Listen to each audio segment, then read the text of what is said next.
8,740,000 naira. That is what this family owes me.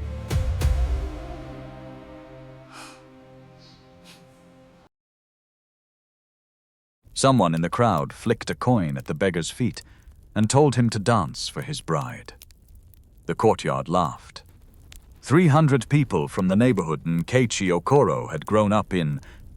The woman who sold her bread, the boys she used to tutor on Saturdays, the deacon from her mother's church, stood pressed against Chika Balogun's iron gate at 18 minutes past 4 in the afternoon and watched him hand her over to a man who slept on flattened cardboard against that same wall. Not one of them looked away. Nkechi did not look away either. She kept her eyes on the cracked tile by her shoe, and her hands hard folded against the borrowed dress that pinched at the shoulders. Because the moment she lifted her head, she would have to see her father in his wheelchair, being made to watch this. She had promised herself one thing on the walk over. She would not break in front of these people. Balogun stood on the second step of his veranda so the whole courtyard could see him. He held a single sheet of paper above his head, turning it slowly. The way a man turns a fish he is proud of having caught. 8,740,000 naira, he announced. That is what this family owes me. That is what her dead mother's hospital bills became, with interest, in my patient hands. And today I am going to forgive every kobo of it. He paused for the murmur. All she has to do is marry that, he pointed. Not at a person. At a thing against his wall. The man against the wall did not flinch. He sat with his knees drawn up and his back straight, a torn grey shirt hanging off one shoulder, his beard matted dust grey in the creases of his hands. He had been sleeping by that gate for 11 days. The neighborhood had stepped over him for 11 days. Now they stared at him as if he had appeared out of the ground that morning. Sign, Balogun said, and brought the paper down to her. Sign, and your father keeps the only roof he has left. Refuse, and I promise you, before the sun is down, he will be sleeping on the road outside the very house his grandfather built. He held out a pen. Nkechi looked at the pen. She looked at her father. Bartholomew Okoro sat in the wheelchair with one hand curled useless in his lap, and the other gripping the armrest so hard the knuckles had gone pale, and his eyes were begging her to refuse, and his pride was already broken in 100 places, and she knew that if he had to spend a single night on the road, his lungs would not survive the cold. She took the pen. It shook in her hand. She watched it shake, this small betrayal of her own body in front of everyone, and she pressed the tip to the paper and waited for it to steady. It did not steady, so she steadied it. She wrote N, and then the rest of her name followed, the way water follows the first crack in a wall. Nkechi Okoro. The courtyard exhaled all at once. Somebody clapped, uncertain, and then stopped, ashamed, when no one joined. Balogun took the paper back and blew on the ink. He was smiling the smile she remembered. She had seen that exact smile 4 years ago, in this exact courtyard, and the memory came back to her now whole and cruel. 4 years ago, this had been a different kind of gathering. 4 years ago, her father had still owned the largest building supply yard in Ndoma. 3 trucks and a warehouse and 40 men on the payroll. And Chika Balogun had come to that yard in a borrowed suit to ask for her hand. He had been nobody then. A small lender, a man who circled other people's debts. Her father had been polite. She had been less polite. She had laughed, not cruelly she would have said, but a laugh is a laugh. And she had said the words that he had folded up and carried in his chest for 4 years. You and I are not the same kind of person, Mr. Balogun. Then her mother got sick. It is a particular kind of horror, watching money die. It does not die all at once. It dies in small surrenders. First the 3rd truck, sold to pay for the first surgery. Then the 2nd truck, for the chemotherapy that the doctors in Lagos promised and the cancer ignored. Then the warehouse lease. Then the men let go one by one, each of them shaking her father's good hand and not meeting his eyes. Her mother died on a Tuesday in the rain, owing money to 4 different people, and the largest of those debts had quietly been bought up, every loan, every IOU, by a small lender who circled other people's misfortune and waited. By then the stroke had taken half of her father's body. By then there was only the house, and the small cloth and provisions shop on its ground floor, that Nkechi ran from 6 in the morning until the lamps came on, and a debt that had somehow, through fees she did not understand and penalties she could not track, swollen far past anything her mother's medicine could have cost, 8,740,000 naira. She had asked Balagan once, very politely, to show her how the figure was built. He had patted the ledger shut and told her that a woman who could not keep her family solvent had no business auditing the man who kept her family housed. So she had stopped asking. You learn, when you are poor, which questions cost more than they are worth. Well, Balagan said now, folding the signed paper into his breast pocket. Aren't you going to kiss your husband?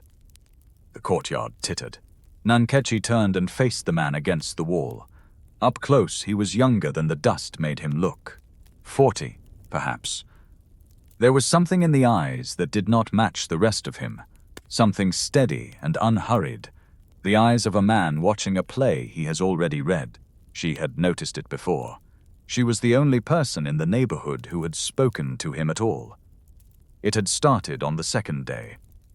She had been carrying the evening's unsold bread back to the shop, and he had been sitting exactly where he sat now. And she had stopped, the way you stop when something is wrong, but you cannot name it. He had not asked her for anything. That was the thing she remembered. Every other beggar in Ndoma asked. This one simply watched the street with those patient eyes, as if the street owed him an explanation. She had given him 2 of the loaves. He had thanked her in a low, clear voice. No wine in it, no performance. What do they call you? She had asked. Tobe, he had said. Just Tobe? Just Tobe, he had said, and there had been the faintest pull at the corner of his mouth, as if the question privately amused him. She had brought him food every evening after that. Bread. Sometimes a little jollof, when there was extra. Once a bottle of medicine, when Balagun's man Tunde had kicked his legs out from under him for the crime of sleeping too comfortably and split his shin against the curb. She had cleaned the cut and tied it with a strip of an old wrapper, and Tobe had watched her hands the whole time. Not the wound, her hands. And he had said something she did not understand until much later. You're going to be all right, he had said. Whatever happens, you're going to be all right. She had thought it was the kind of thing dying men say to be kind. Now she stood in front of him in a courtyard, full of people who had decided she was nothing, and she understood with a sick lurch that this was real, that the paper was signed, that she was a married woman, and her husband slept on cardboard. Kiss him! Someone called from the back, delighted. Nkechi knelt. She did not kiss him. She reached up, the way she had 4 nights ago, and she straightened the collar of his torn shirt where it had fallen open, an absurd, tender, pointless gesture, smoothing the rag as if it were the lapel of a fine suit. And she looked him in the eye while 300 people watched, and she said, quietly enough that only he could hear, I'm sorry. None of this is your fault. Something moved behind his eyes. For just a moment the beggar was gone, and in his place was a man she did not recognize at all, a man looking at her with an expression she had no word for, half wonder and half grief, the look of someone who has been searching a long time and has just, against all odds, found the thing. Then it was gone, and he was a beggar again, and he said, so softly the courtyard lost it entirely, No, it isn't. He let her help him to his feet. Balagan was already turning away, already bored, already moving toward the next pleasure of his afternoon. He had what he wanted. He had her name on his paper and the whole neighborhood as his witness. And he had repaid a 4-year-old laugh with a humiliation that Ndoma would talk about for a generation. As far as Chika Balagun was concerned, the account was settled. He did not look at the beggar. Why would he? A man does not study the dirt he wipes off his shoe. That was the first mistake. Because if Chika Balogun had truly looked, at the man against his wall, he might have noticed that the beggar's gaze had followed him across the entire courtyard with the cold, exact patience of a man taking inventory. He might have noticed that the eyes did not match the rags. He might even, if he had been a more careful man, have asked himself why a stranger with nothing had chosen, of all the gates in all of Ndoma, to sleep against his. But Balogun was not a careful man. He was a proud one.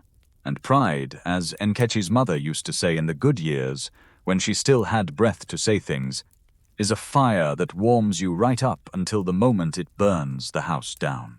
They walked home in the dusk, the three of them, Nkechi pushing her father's chair over the broken pavement, and the beggar walking a half step behind, carrying nothing because he owned nothing.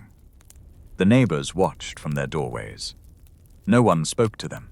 A grown man laughed and did not bother to hide it. Pa Okoro waited until they had turned off the main road before he spoke. His voice came slow and dragging on one side, the way it had since the stroke. "My daughter," he said. "What have they made you do?" "Kept you in your bed, Papa," she said. "That's all I did. A husband." He shook his head, the good side and the slack side moving together. "I had dreams for you. Do you know that? When you were small. I used to lie awake and build them." "I know, Papa, and now this." He could not turn his head far enough to look at the man behind them, so he spoke to the air. "I mean no insult, sir, but you understand. You understand what they have done to my child." The beggar walked in silent for a few steps. "I understand exactly what they have done," he said at last. "Better than you know." There was something in the way he said it that made Nkechi's neck prickle. She glanced back at him. He was looking at the lights of Ndoma coming on across the valley, the towers of the central district, the glow of the malls, the long lit spine of the new market that everyone said would make somebody very rich. He was looking at the city the way a landlord looks at a house he is thinking of selling. She told herself she was imagining it. She was wrong. Here is the thing the courtyard did not know. Here is the thing Chika Balogun, with his folded paper and his patient smile, did not know, and would have paid every naira he had to learn one day sooner. The beggar's name was not just Toby, it was Tobetchukwu Madu. And 11 days before he lay down on a sheet of cardboard against Balogun's gate, he had been sitting in a glass office on the 40th floor of the tallest building in Ndoma, signing the documents that controlled, through a quiet web of holding companies and trusts, very nearly every square meter of commercial property the city had. The malls, the towers, the bus concessions, the central market that everyone said would make somebody rich. It already had. It had made him rich. It had been making him rich for 19 years. Madu Holdings was not a secret. The name was on the side of buildings. What was a secret, carefully and deliberately kept, was the face of the man who owned it. Toby had learned young that a known face is a leash. His father had been a loud man, a man who liked to be photographed cutting ribbons, and his father had been kidnapped twice and cheated 100 times by men who smiled for the cameras beside him. So when Toby took the company after the old man's heart gave out, he made a different choice. He hired a brilliant, ferocious woman named Halima Bello to be the face. Mrs. Bello cut the ribbons. Mrs. Bello sat for the magazines. Mrs. Bello was the managing director the whole city knew, and the whole city assumed she was also the owner. And Tobe let them assume it. And he ran the thing he had built from behind a wall of lawyers and a name that was on the buildings, but never in the newspapers. It is an astonishing freedom to own a city and be able to walk across it unseen. It had also lately become a problem, because a man who is never seen is a man who is easy to lie to.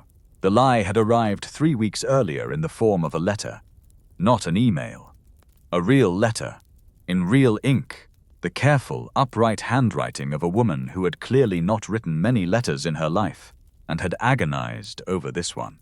It came addressed to the head office of Madu Holdings, marked private, and it had been opened by a junior clerk, who almost threw it away before something in it made her carry it upstairs. It was from a widow named Kioma Eze, who sold cloth from a stall in the central market. She wrote that the Madu Holdings agent for her district, a Mr. Chika Balagan, was robbing the traders, that he had made them sign new lease papers, longer papers most of them could not read closely and were too frightened to question, that he was charging them a renewal fee that appeared in no official schedule, a fee he called a goodwill payment, collected in cash, recorded nowhere. That when a trader could not pay, the fee did not disappear, it was added to what they owed, and then a penalty was added to that, until a debt of a few thousand naira became a debt of millions, and the trader lost their stall, and Mr. Balagan sold the empty stall to someone richer and pocketed the difference. She wrote that she did not expect anyone important to read this. She wrote that she was writing it anyway, because her husband had built that stall with his own hands before he died, and she would rather lose it telling the truth than keep it staying silent. She signed it, "Yours faithfully, a market woman who is tired." Toby read that letter 4 times. Then he did what a careful man does. He asked for the internal audit of Balagan's district, and the audit came back clean, spotless. Every fee accounted for, every lease in order, the district one of the best performing in the whole portfolio. The numbers sang. And that was when Tobe Madu's stomach went cold. Because a market woman who is tired does not sit down and invent a crime in upright handwriting for no reason. And an audit that sings over a district where a widow says she is being robbed is not a clean audit. It is a bought one. He could have sent investigators. He could have sent more accountants. But accountants can be turned, and investigators announce themselves.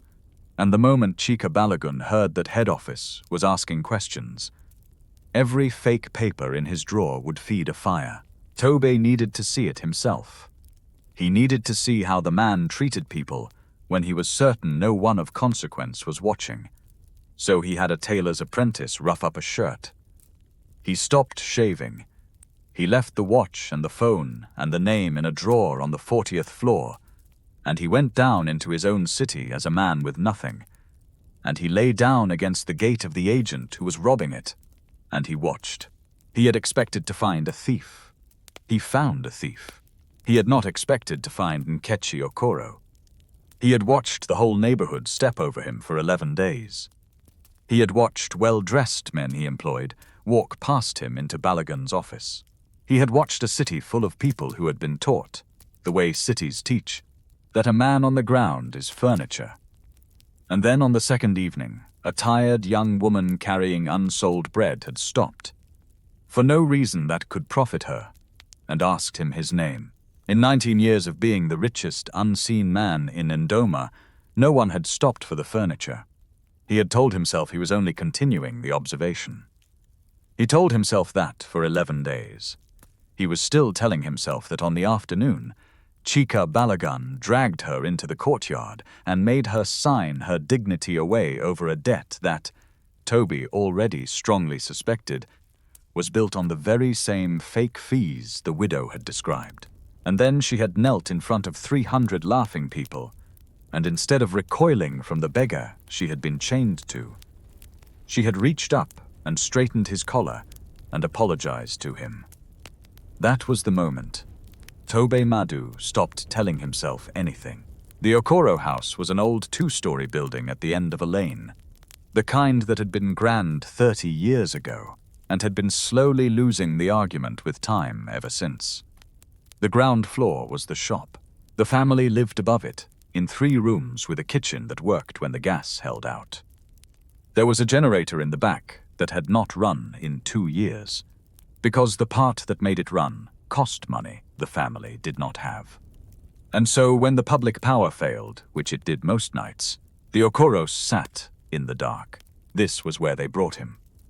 Nkechi had not thought past the courtyard.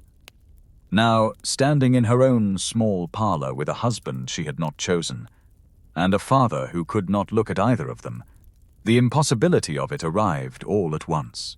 Where was he to sleep? What was he to eat when there was barely enough? What was she to tell her brother?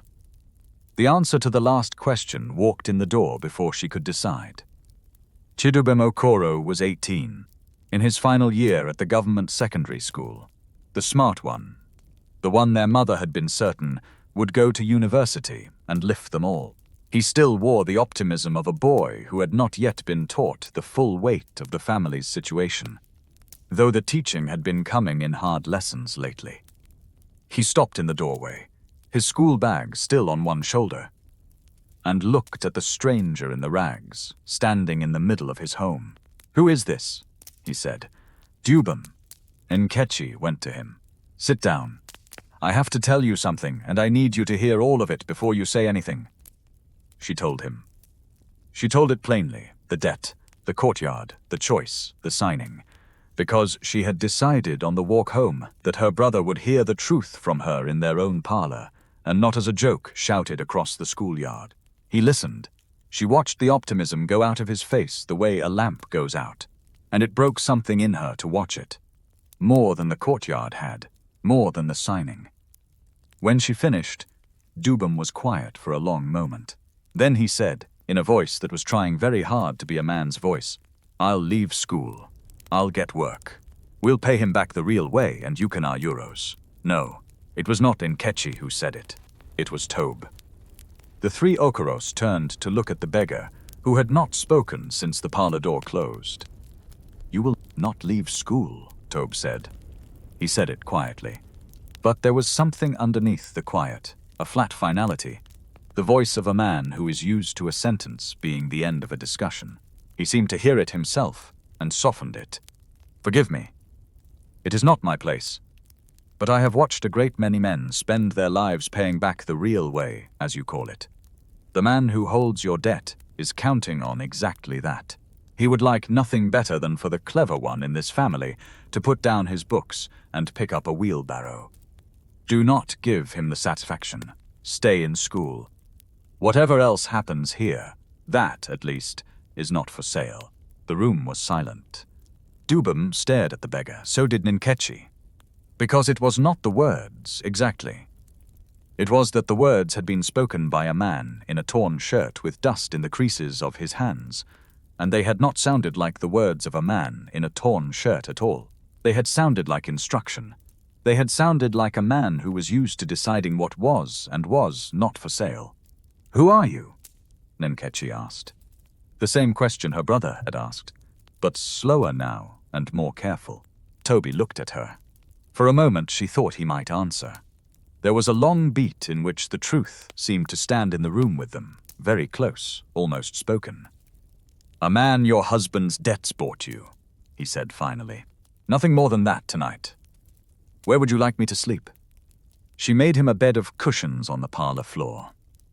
There were no spare rooms and no spare mattresses, and she was too tired and too hollowed out to feel the strangeness of it as sharply as she would in the morning. She gave him a blanket that had been her mother's. He thanked her in the low, clear voice, the one with no wine in it, and as she turned to go, he said her name. "Nkechi." She stopped. "The generator in the back. The Lister. What is wrong with it?" She blinked. "How do you know it's a Lister? I saw it through the window. What is wrong with it?" "The injector pump," she said. "Or that's what the man told us 2 years ago. He wanted 19,000 naira to fix it. We didn't have 19,000 naira." She almost laughed. "We still don't." Toby nodded slowly, as if filing it away. "Good night," he said. She went up the stairs.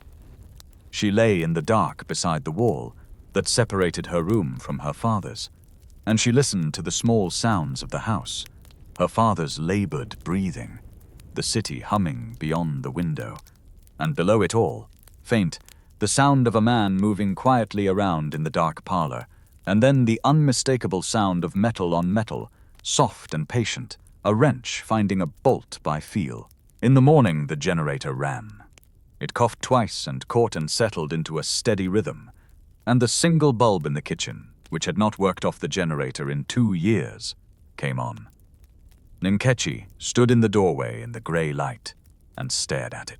The beggar was wiping his hands on a rag.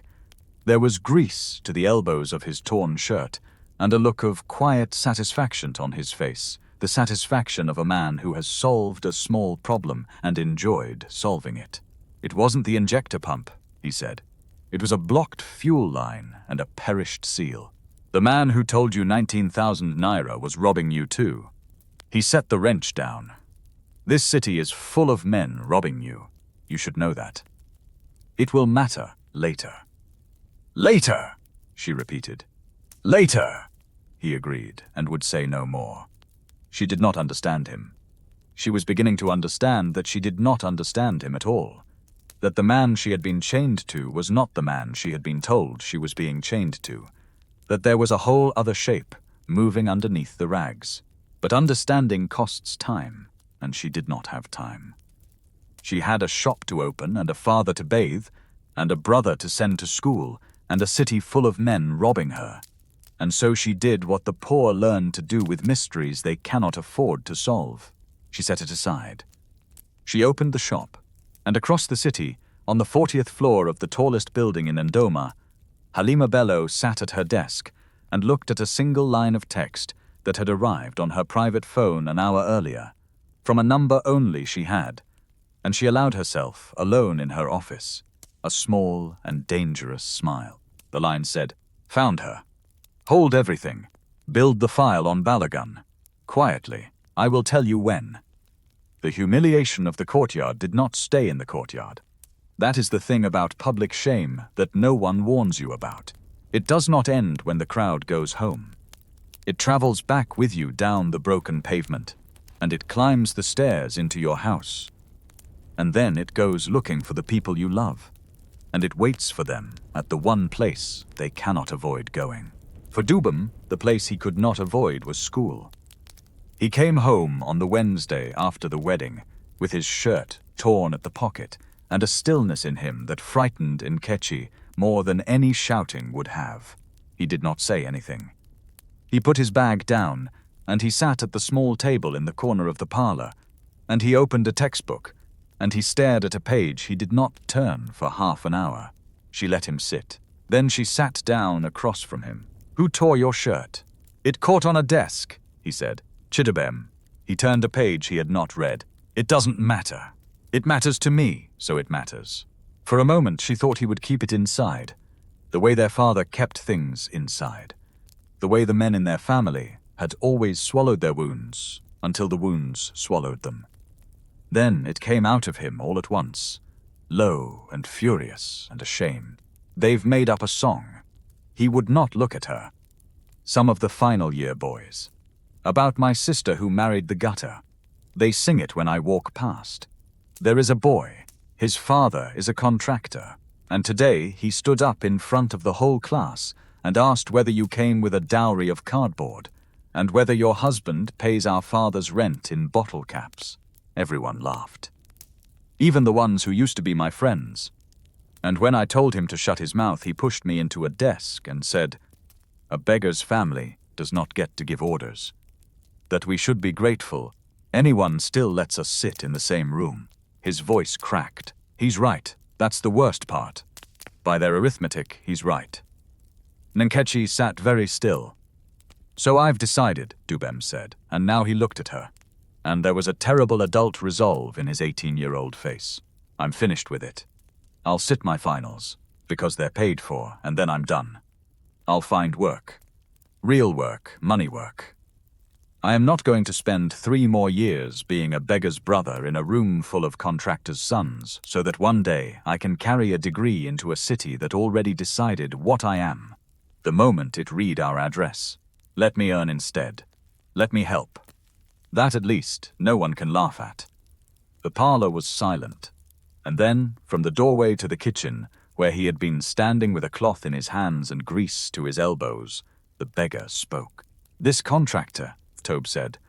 "What is his company called?" Dubem blinked at the strangeness of the question. Why does that matter? No reason. But something had moved behind the patient eyes, something cold and exact, the look of a man quietly writing a name in a ledger only he could read.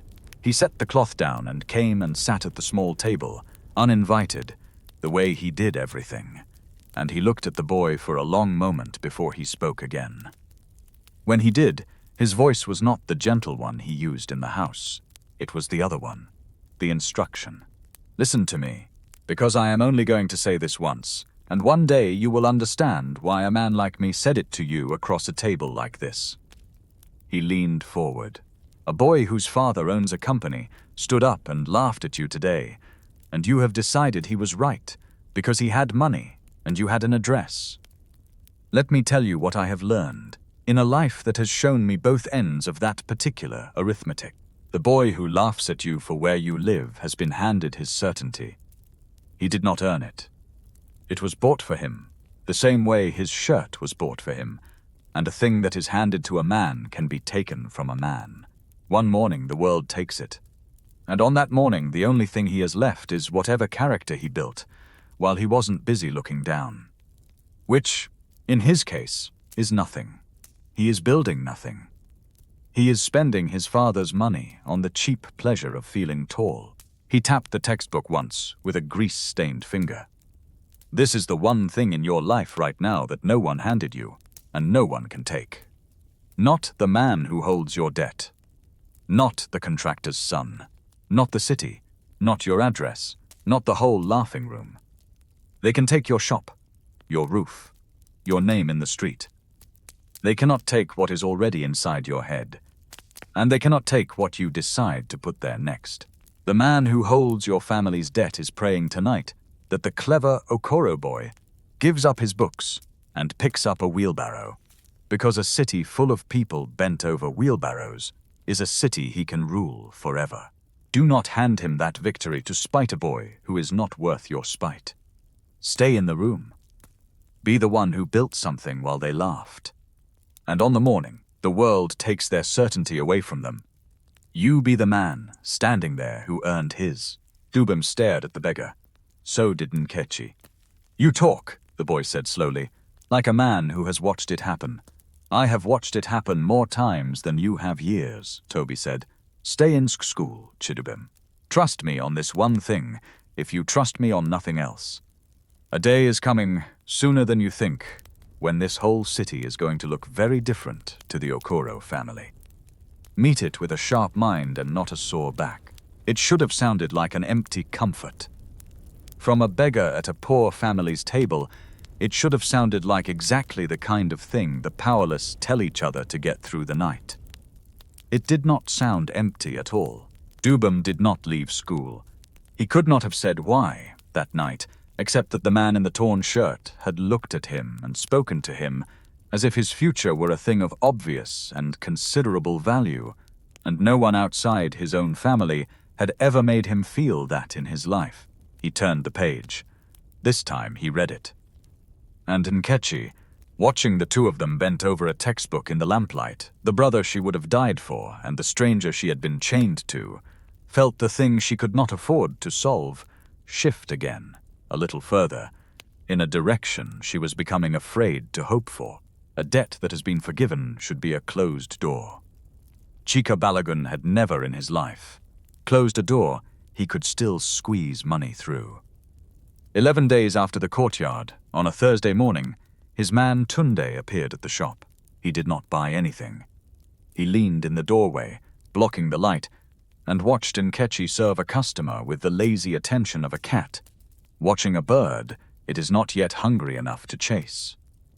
When the customer left, he laid a sheet of paper on the counter. Mr. Balagun's compliments, Tunde said. There's been an adjustment. Nkechi read it. Then she read it again because the first reading could not be right. The debt had been forgiven. That was on the signed paper in Balagun's breast pocket, witnessed by 300 people. But this new sheet explained, in the dense, official-looking language she had learned to fear, that the forgiveness applied only to the principal, and that there remained outstanding a sum of 1,260,000 naira in accrued service charges, late administration penalties, and a goodwill renewal of the shop's ground floor tenancy, all of which were, the paper regretted to inform her, immediately due. This isn't real, she said quietly. It has Mr. Balagun's signature, Tunde said. Looks real to me. He forgave the debt in front of the whole neighborhood. He forgave the debt. Tunde smiled. Nobody said anything about the charges on the debt. You should read papers more carefully, sister. Educated girl like you. He let his eyes travel around the shop, the half-empty shelves, the careful little pyramids of soap and matches and sachet water. Mr. Balagun is a reasonable man. He's not asking for all of it today. Bring him 300,000 by Friday next week as a sign of good faith, and we'll talk about the rest. Or don't. He's been wanting this corner shop for a development. Either way, he wins. That's the thing about Mr. Balagun. He pushed off the doorframe. He always finds a way to win. He left. The light came back into the shop. Ninkechi stood very still behind her counter for a long time. She did not cry. She had used up something in the courtyard that other people used for crying, and it had not grown back. She simply stood and added the numbers in her head and watched the small arithmetic of her family's survival fail again.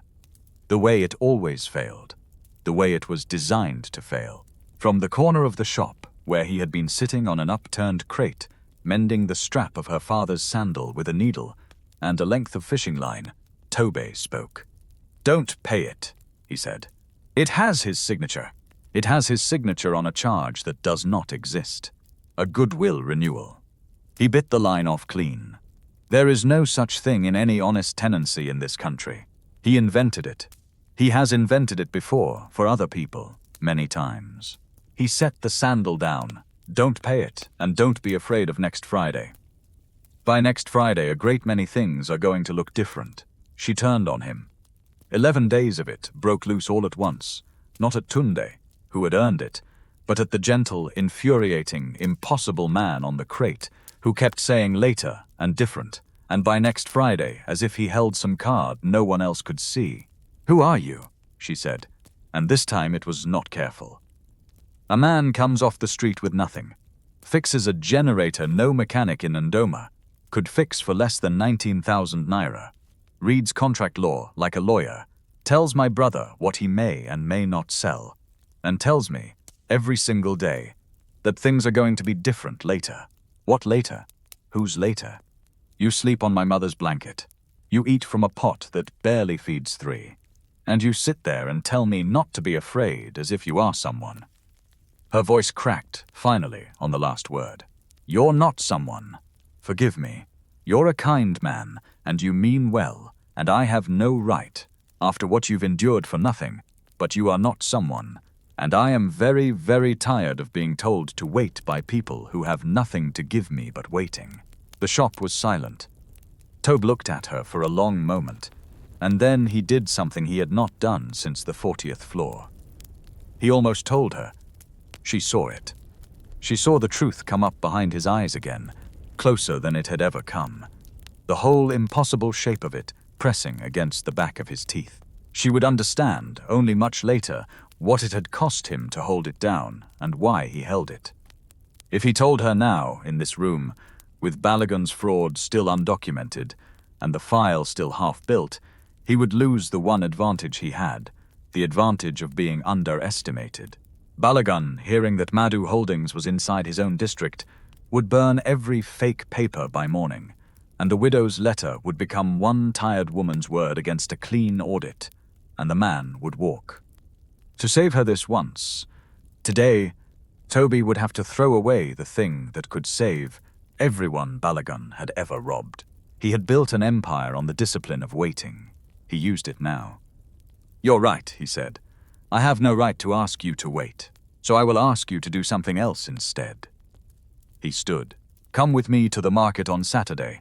I want to show you something. After that, if you still think I am no one, I will leave this house and never trouble you again. That is a promise. Will you give me until Saturday?" It was 3 days. She could give anyone 3 days. "Saturday," she said. The central market of Ndoma on a Saturday was a living thing, a river of color and noise under a low corrugated sky, and Tobe walked her into the middle of it. He still wore the rags. People still stepped around him.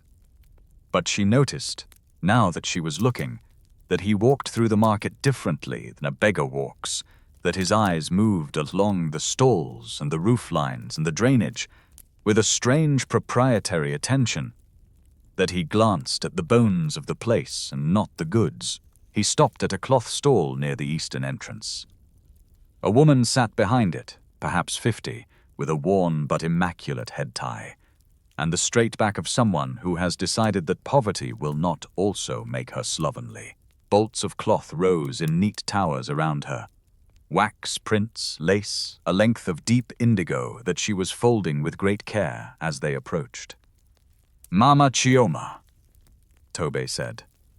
The woman looked up, and something passed over her face when she saw him, a flicker of recognition that was wrong, too sharp, gone too fast, and Nkechi caught it and did not understand it, and filed it with all the other things about this man she did not understand. "Do I know you?" Mama Chioma said carefully. "No," Tobe said. "But this is Nkechi Okoro. I think the two of you should know each other. Tell her, Mama. Tell her what Balagan did to your stall." And the widow looked at Nkechi, the young woman from the courtyard story that the whole market had been chewing on for 2 weeks. The proud Okoro girl that the agent had married off to a vagrant.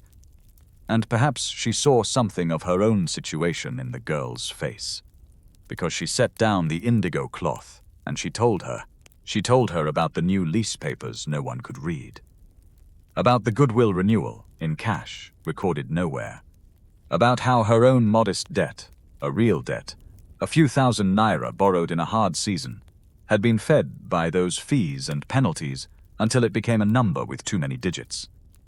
A number exactly like the one that had been read aloud in a courtyard 11 days before, about the eviction notice that now sat in her drawer at home, giving her until the end of the month before Balagan sold her dead husband's stall to a man who had offered triple. "He has done it to 9 traders that I know of," Mama Chioma said. "Probably more.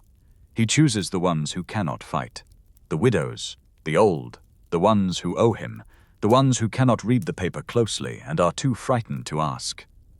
She looked at Nkechi steadily. "The ones like you and me." Nkechi felt something turn over in her chest. Not pity, recognition, the exact mechanism of her own ruin laid out in another woman's voice, and the understanding arriving cold and total that what had been done to her was not bad luck. It was a method. It was a business. That was the moment Tunde's voice cut across the market. Well, well. He was strolling up the aisle with 2 other men, broad men, the kind Balagan kept for occasions. He had clearly been told the beggar's wife was sniffing around the cloth stall, and he had come to enjoy it. The educated girl and the old thief putting their heads together, and the husband too. He looked Tobe up and down with theatrical disgust. "Does he talk, your husband? Or does he just sit and collect flies?" "Leave her alone, Tunde," Nkechi said. "She's done nothing to you. She owes Mr. Balagan money she can't pay, and she's behind on a stall he's already sold." Tunde spread his hands, reasonable, enjoying himself. "Same as you. The whole lot of you, behind on debts, clutching at each other in the gutter. You know what you are?" He stepped closer, and his voice changed, the lazy enjoyment hardening into something uglier. "You're a market woman who forgot her place, standing next to a girl who married a beggar. And the two of you think because you can spell long words, you can stand in my employer's market and question how he runs it. A goat in a fine wrapper is still a goat. You can dress up your grievance in grammar all you like. At the end of the month she's on the street, and you, sister, are exactly 1 missed Friday away from joining her.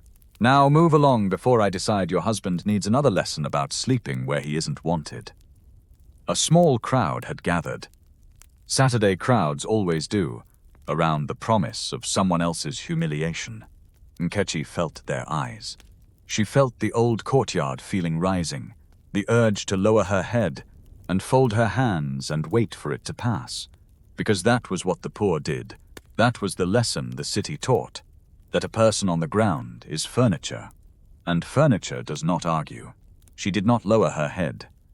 She would think about it for a long time afterward, where the words came from. Perhaps from her mother, who had said wise things in the good years. Perhaps from 11 days of watching a beggar refuse to act like furniture. Perhaps from nothing more than the simple, exhausted end of her own fear. But she stepped forward, in front of Mama Kioma, in front of the crowd, in front of Tunde and his two broad men, and she spoke, not loudly, but clearly enough that the whole Eastern Isle could hear her. "You keep saying her place," she said, "and my place, as if a person's worth is a seat number you can read off a ticket." She kept her voice even. The evenness was its own kind of power. She could feel the crowd lean toward it. This woman's husband built that stall with his hands. She has paid her rent for 30 years. She borrowed a little in a hard season, the way everyone in this market has borrowed a little in a hard season. And your employer has spent 2 years turning that little into a mountain with fees he invented and wrote on no honest ledger. That is not a debt. That is a theft wearing a debt's clothing. She let it land. A roof you take by force is not a roof you own. It is only a debt you owe your own conscience, and that one, Tunde, compounds faster than any of Mr. Balagun's. You can call us goats, you can call us furniture, but say it plainly at least. Don't dress up a robbery in the grammar of the law and then accuse us of grammar. Silence in the aisle. Tunde's face had gone tight. He had come to enjoy a humiliation and found himself, in front of a market full of people, on the wrong end of one. His hand twitched toward her, and the beggar moved. He did not raise his voice. He did not raise his hand. He simply stepped between Tunde and Nkechi, unhurried, and looked the larger man directly in the eye. And there was something in the look, something so completely without fear, so cold and so certain, that Tunde's hand stopped in the air. It was the look of a man who knows precisely how much power he holds and is deciding, in this moment, not to use it. Tunde could not have named what he saw, but some animal part of him read it correctly and took a step back. "The lady has said her piece," Tobe said quietly. "We're leaving now. Tell Mr. Balagun his market is a fascinating place. Tell him a great many people are watching how he runs it." He paused. "Tell him exactly that, word for word. I would like him to wonder what it means." Then he turned and offered Nkechi his arm, his filthy, grease-stained, ragged arm, with the absurd gravity of a man escorting a lady from a ball, and she took it. And they walked out of the market together while a whole crowd parted to let them pass. And not one person stepped around the beggar this time. Mama Chioma watched them go. And on her face was the wrong recognition again. Sharper now, almost certain, the face of a woman who had written a letter in upright handwriting to a man whose name was on the buildings, and who was beginning to suspect, against all reason, who had just been sitting at her stall. That night, Tobe did not sleep on the parlor floor. After the house was dark, Nkechi heard the front door open and close and very softly. She went to the window. She watched the beggar walk down the lane in the moonlight, and at the corner, a car was waiting. A plain, dark car, expensive in the discreet way that truly expensive things are discreet, and a woman in a sharp suit stepped out of it to meet him. They spoke for a few minutes under the one working streetlight. The woman handed him a folder. He handed it back after reading something in it and said something that made the woman nod. Once, the nod of an order received. Then the beggar walked back to the house, and the car drove away, and Nkechi stood at the window with her heart going hard and fast, understanding nothing and everything at once. She did not ask him about it in the morning. She had given him until Saturday, and Saturday had passed, and he had not left, and she found, to her own surprise, that she no longer wanted him to. She did not have long to wonder. 2 days later, the whole city woke to the same news, on the radio and on the lips of every trader in Ndoma. Chika Balogun, the great Mr. Balogun, was throwing the largest party the Central District had seen in years. He had, the announcement said, secured the master concession for the entire central market, the crown jewel of the district, in partnership with the management of Madu Holdings. And to celebrate this triumph, he would host the city's powerful, the council, the press, and the managing director of Madhu Holdings herself, the legendary Mrs. Halima Bello, at a grand reception on Saturday at 11 in the morning, on the very floor of the market he was about to rule. And in a final flourish, the kind of flourish a proud man cannot resist. The invitation that went around the neighborhood included a special line. The Okoro family, it said, was cordially invited to attend, so that they might witness, in person, what real success looked like. Balogun wanted her there.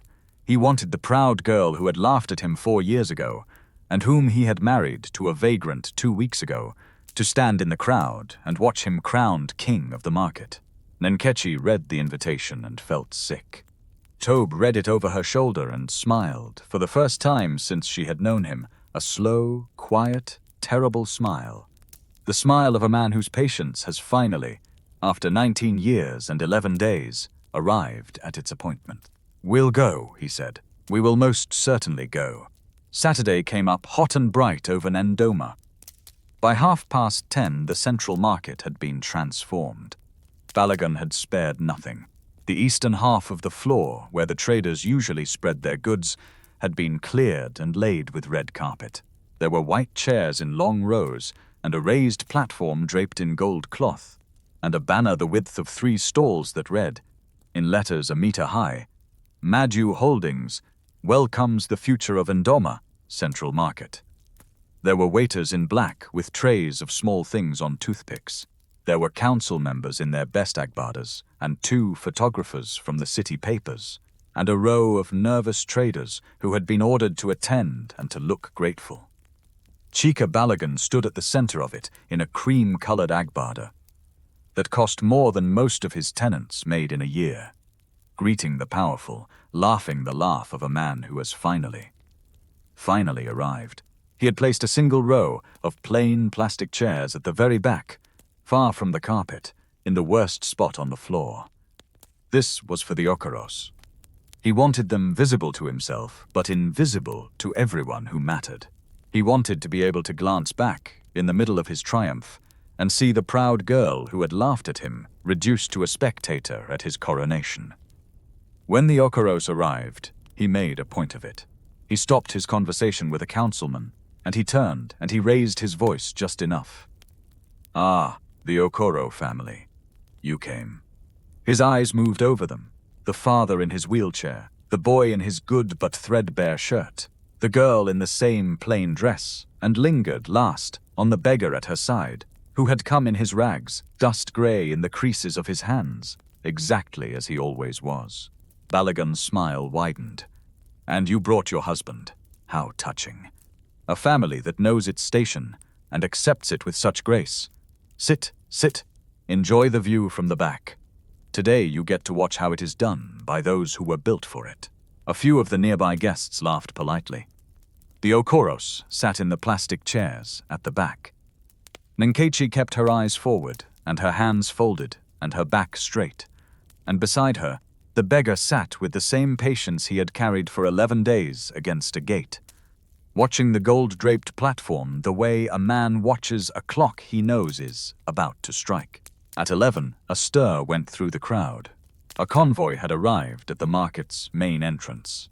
Plain dark cars, expensive in the discreet way of truly expensive things, and from the lead car stepped a woman the whole city knew from 100 magazine covers, Halima Bello, the managing director of Madhu Holdings, the face of the empire that owned the ground every one of them was standing on. She wore a steel-gray suit and an expression of crisp, unreadable composure, and the crowd surged toward her, and the photographer's shutters went mad, and Chika Balogun all but ran to meet her, his hands already spreading in welcome. "Mrs. Bello, you honor us. You honor this market. Welcome, welcome to the dawn of a new Euro, Mr. Balogun." She let him take her hand. She did not smile. "Before we begin, there is someone here today who would like to address the gathering." Balogun's smile flickered just slightly. This was not in the program. The program was his. "Of course," he said smoothly, "whatever Madhu Holdings wishes. Is it member of your board? We would be honored to euros. He is already here, Mrs. Bello said. And she turned away from the platform, away from the council and the cameras, and she looked toward the very back of the floor, toward the row of plastic chairs in the worst spot ultimatum. And she fixed her eyes on the beggar in the torn grey shirt, and she inclined her head. It was a small gesture, a bow of perhaps 20 degrees. But Halima Bello, the most powerful woman in Ndoma, the face that the whole city bowed it toward a man sleeping rough in dirty rags, and the entire market saw her do it, and a silence began to spread out from that bow like a crack across ice. Tobe Madu stood up. He did not hurry. He stepped out from the row of plastic chairs and walked unhurried up the length of the red carpet that had been laid for the powerful, and as he walked, he did a simple thing. He reached up and pulled the torn grey shirt off over his head, and underneath it, folded close against his body, where it had ridden hidden under the rags all morning, was a clean white shirt. And he shook out the dust and rolled the ragged thing into a ball and dropped it on Balagun's red carpet as he passed. The way a man drops something he is finished with. Somewhere in the crowd a waiter's tray tipped, and a glass slid off it and shattered on the floor, and the sound was enormous in the silence. A second car had pulled up behind the convoy while everyone watched the beggar walk. From it, a young man hurried forward, carrying a garment bag and a pair of polished shoes, and he met Tobe at the foot of the platform. And what happened next happened in front of 300 people who would describe it, for the rest of their lives, as the strangest thing they had ever seen. The beggar shed the last of the rags. He put on a charcoal grey suit, cut close and perfect, the kind of suit that does not shout because it has never needed to. He stepped into the polished shoes. He had not shaved, and the beard was still wild, and the dust was still grey in the creases of his hands. And it did not matter at all, because a man does not become powerful by being clean. He becomes visible. Tobe Madu turned and faced the market he owned. "My name," he said, and his voice carried to every corner of that floor without effort, the low, clear voice with no whine in it, the voice that had thanked a tired girl for 2 loaves of bread, "is Tabechukwu Madu. For 19 years I have been the owner of Madu Holdings. Mrs. Bello, whom you have all come to honor, works for me. The malls work for me, the towers, the concessions, this market. He let it settle. This market works for me, every stall in it, every lease on it. Including, Mr. Balagun, yours." Chika Balagun had not moved. He stood frozen on his own red carpet with his hands still half spread in welcome, and the cream agbada suddenly looked like a costume on him, and his face was doing something terrible, the slow collapse of a man rebuilding his entire understanding of the last 2 weeks in real time, and finding, at the center of it, a beggar he had stepped over, a beggar he had married to a girl as a joke, a beggar who had sat in his courtyard and watched him with patient eyes. "For the last 3 weeks," Tobe went on, "I have been living in your district, Mr. Balagun, on the street, against your gate. I came because a widow who sells cloth wrote me a letter in her own hand, telling me you were robbing my tenants. Your audit told me she was lying. I decided to find out for myself which of them to believe." His eyes moved across the frozen crowd and found, near the eastern aisle, the straight-backed woman in the immaculate head tie, and for just a moment, something gentle crossed his face. "Mama Kioma, thank you. You were not lying. You were the only honest ledger in this entire district." He drew a folder from inside the charcoal jacket. Mrs. Bello stepped up beside him and produced another, thicker, and a third was carried forward by the young man, and they set them on a small table that a waiter, white-faced, hurried to clear of glasses. "This," Tobe said, "is the forensic audit, the real one. Mrs. Bello and a team of independent accountants have spent 2 weeks building it, while I watched the man it concerns. It documents 140 separate instances across this district of a fee that does not exist in any Madu Holdings lease. A goodwill renewal, collected in cash, recorded nowhere, invented by Mr. Balagun, and used to inflate the debts of the traders least able to question him. the widows, the elderly, the families in difficulty. His voice did not rise, and somehow that made it worse. 9 traders have lost their stalls to this scheme. Their stalls were sold to wealthier buyers, and the difference went into Mr. Balogun's pocket.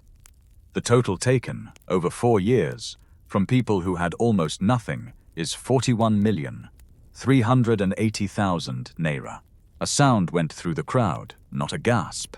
Something lower and angrier. The traders in the back rows, the ones who had been ordered to attend and look grateful, were no longer looking grateful. Mr. Balogun. Tobe turned to him fully now. Under the terms of the franchise and management agreement you signed with Madu Holdings, fraud in the administration of our properties terminates your agreement immediately and without compensation. Mrs. Bello? Already filed, said Halima Bello, holding up a single signed page. As of 9 o'clock this morning, you are no longer an agent of Madu Holdings. You hold no concession.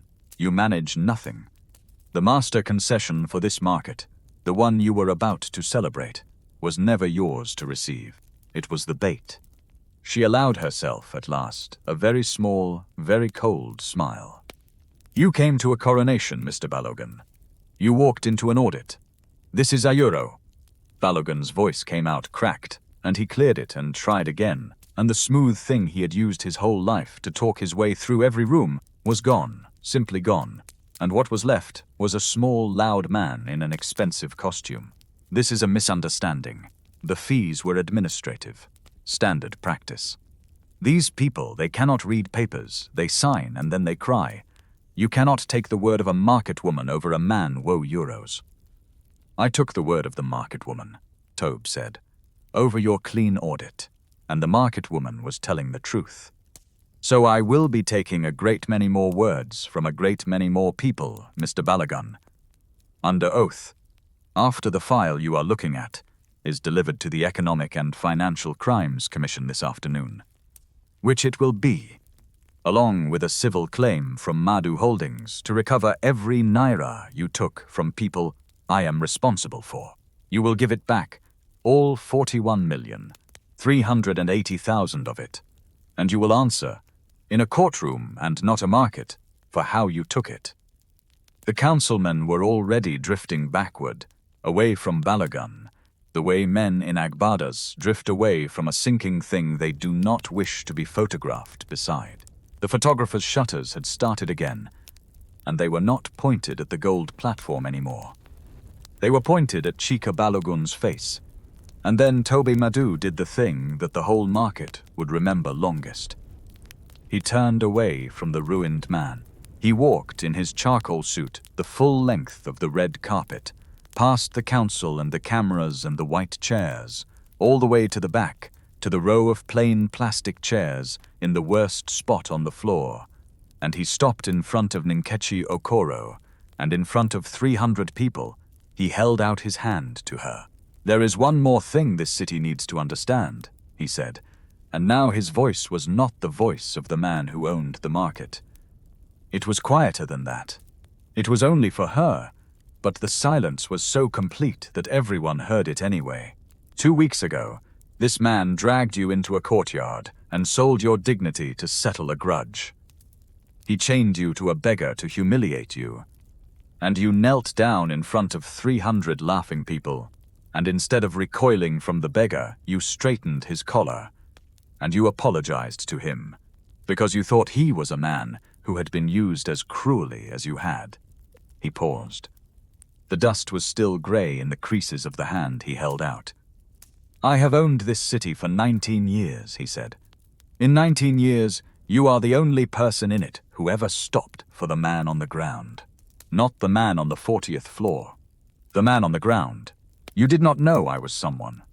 That is precisely why it counts.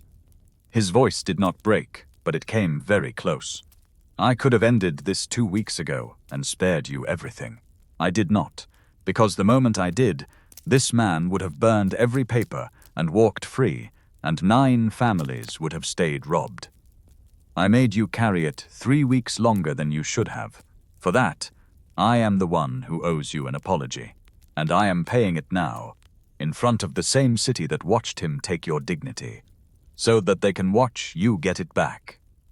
He went down on one knee, the way she had knelt in the courtyard, and the whole market understood the symmetry of it at the same moment, and the angry sound became something else entirely. "I am not asking you to love a stranger," Tobe said. "A paper signed under a threat is not a marriage, and I will tear it up this afternoon if that is what you want, and you and your family will keep your home and your shop free and clear regardless, because that home was never his to threaten. You owe me nothing, that is the point. I am kneeling here to ask whether you might, in your own time, on your own terms, with no debt between us and no man holding a paper over your head, allow me to court you properly, as a man asks a woman whose worth he has seen with his own eyes. That is all. The answer can be no. The answer can be not yet. Your home is safe either way." Nkechi Okoro looked at the man kneeling in front of her. She thought about a beggar who had thanked her for 2 loaves of bread in a voice with no wine in it. She thought about a generator running in the grey morning. She thought about a hand stopping in the air at the market because a man without fear had stepped in front of her. She thought about 3 weeks of waiting, and being angry at the waiting, and the cost she now understood. The waiting had carried for 9 other families who would sleep in their own stalls tonight, because a rich man had chosen to lie down on cardboard and be patient instead of comfortable. She did not cry. The thing that other people used for crying had still not grown back. But something else moved in her chest, something she had thought the courtyard had killed, and she found that her voice, when it came, was steady. "Stand up," she said. "You'll get your good suit dirty." A breath of laughter went through the crowd, startled and warm. "Is that a no?" he said. "It's a not yet," she said. "And stand up anyway. I have spent 2 weeks watching you refuse to behave like furniture. I am not going to start watching you kneel." He stood. The dust was still in the creases of his hands. He was smiling, and so, for the first time in a very long time, was she's a small and careful smile, the smile of a woman who has just discovered that the thing she set aside because she could not afford to solve it had been quietly solving itself in her favor the whole time. Behind them, alone on his red carpet, abandoned by the council and surrounded by photographers, Chika Balogun stood in his cream agbada and watched the proud girl he had married to a beggar be courted, in front of all of Ndoma, by the richest man in the city. The account was settled after all. It had simply been settled in a currency he had never thought to count. The city does not change all at once, but it changes. By Monday, the story was everywhere, in the papers and on the radio and in every stall in the central market. And it did not change in the telling the way most stories do, because there were 300 witnesses and 2 photographers and a forensic audit, and the truth, for once, traveled faster than the rumor. The file went to the Economic and Financial Crimes Commission that Saturday afternoon, exactly as promised. Chika Balogun was arrested on a Wednesday in the same cream agbada, because in the chaos of his ruin, he had not thought to buy himself a different one. His accounts were frozen. The buildings he had bought with stolen goodwill fees were seized to feed the civil claim. Tunde, who had spent years standing in doorways blocking the light, was not in any doorway when the cars came for his employer, and he was never seen near the market again. Loyalty, it turns out, is also a thing that has to be paid for, and Balogun had spent his whole life refusing to pay for anything. Madhu Holdings did not simply seize the 41,380,000 naira and keep it. That was the part the city argued about most in the weeks that followed. Tobe could have. The money had been stolen from his tenants on his property, and the lawyers said the cleanest path was to recover it into the company and move on. He did not take the clean path. He had a new office set up, 3 rooms on the ground floor of one of his own buildings near the market, with a plain sign over the door, and into that office went the recovered money, and a great deal more of his own besides. and the 9 traders who had lost their stalls were found, every one of them, and their stalls were returned. And the inflated debts of every trader in the district were torn up and rebuilt from the honest figures. Mama Chioma got her stall back the same week. She kept the eviction notice, though. She framed it and hung it behind her counter, beside the indigo cloth, where every customer could see it. When they asked her why, she would say that a person should keep one reminder of how close the edge had come, so that they remember to reach back for whoever is standing where they used to stand. She had reached back, after all. A tired widow had written one honest letter, and the letter had pulled down a whole machine of robbery. She liked to point that out to the younger traders. One letter, she would say, never tell yourself your one voice is too small. The small voice that tells the truth is louder than the big one that lies. It just takes longer to be heard. The new office needed someone to run it. It needed someone who understood the traders, who could read the dense and frightening papers and translate them into plain words, who could sit across from a widow or an old man or a family in difficulty and not see furniture but a person. It needed someone who had stood in a market aisle in front of a crowd and refused to lower her head. Toby offered the position to Nkichi Okoro. He did not offer it as a gift. He was careful about that, more careful than he had ever been about anything, because he had learned, lying on cardboard for 11 days, exactly how a gift can be a chain. He offered it as a job, with a salary she negotiated upward twice, and a title, Director of the Tenant Dignity Office, and the authority to fight men like Balagun across his entire portfolio, with the full weight of Madhu Holdings behind her. He offered it because her character had proven, in a courtyard and a market, and 3 weeks of quiet endurance, that she was the right person for it, and for no other reason, and he told her so plainly. She took 2 days to decide. Then she took the job. She did not move into a mansion. He offered, once, awkwardly, a beautiful house in the central district, and she turned it down without hesitation. And he understood, and never offered again. She kept the old 2-story building at the end of the lane, with the shop on the ground floor that her brother now helped to run after school, and the generator that Tobe had fixed, with a wrench and a length of fishing line, which still ran, every night, steady and patient. Her father got better, slowly, the way bodies get better when the weight of fear is lifted off them. He could not walk far, but he could sit on the veranda in the evenings and watch the lights of the city. Come on. The city his daughter now helped to make a little more honest, and some evenings the richest man in Ndoma sat on a plastic chair beside him, and they argued about football, and Pa Okoro began, without quite admitting it, to think of the beggar as a son. Dubem stayed in school. He took his final examinations and he passed them at the top of his class. And in the autumn he went to university to study law, on a scholarship that was real and earned, because his sister had made it a condition that it be earned and not given. And on the first day she walked him to the gate, the way she had once pushed her father's wheelchair away from a courtyard. He told her, at the gate, that he was going to be the kind of lawyer who read the dense and frightening papers for the people who could not, who stood in front of the men who dressed up robbery in the grammar of the law, and made them say it plainly. She told him their mother would have liked that. She did not cry. But it was a near thing at the gate, and she let it be a near thing, and that was its own kind of progress.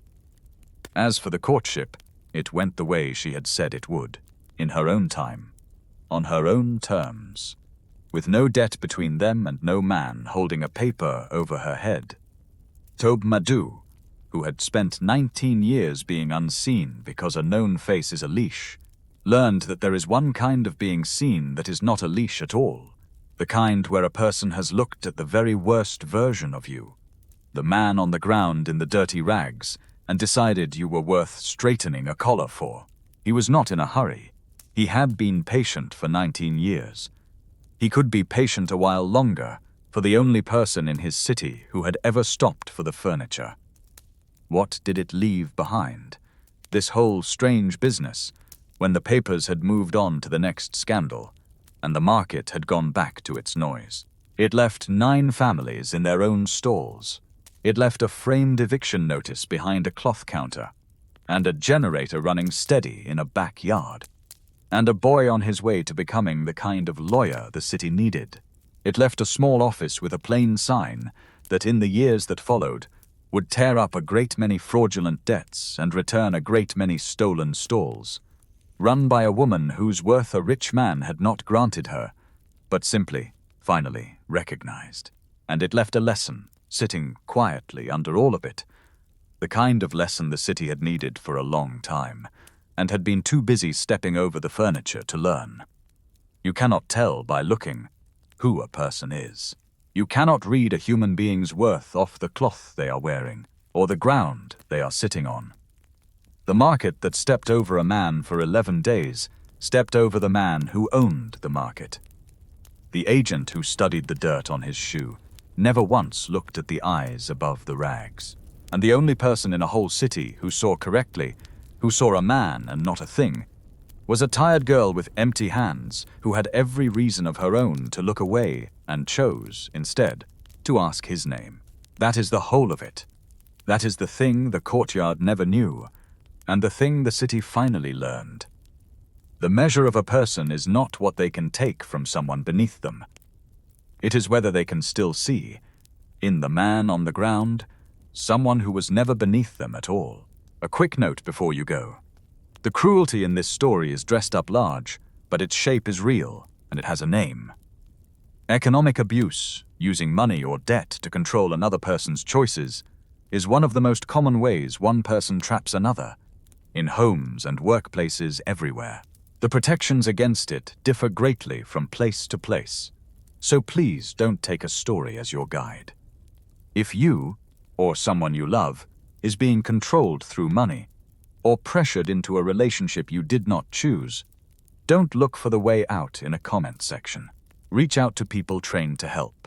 In the United States, the National Domestic Violence Hotline is at 1-800-79-7233, or text START to 88788, anytime.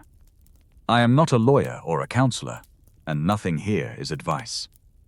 I'm only someone who wanted to tell a story about what it costs to treat a person like furniture. Never let anyone convince you that what you wear, or what you owe, is the same as what you are worth.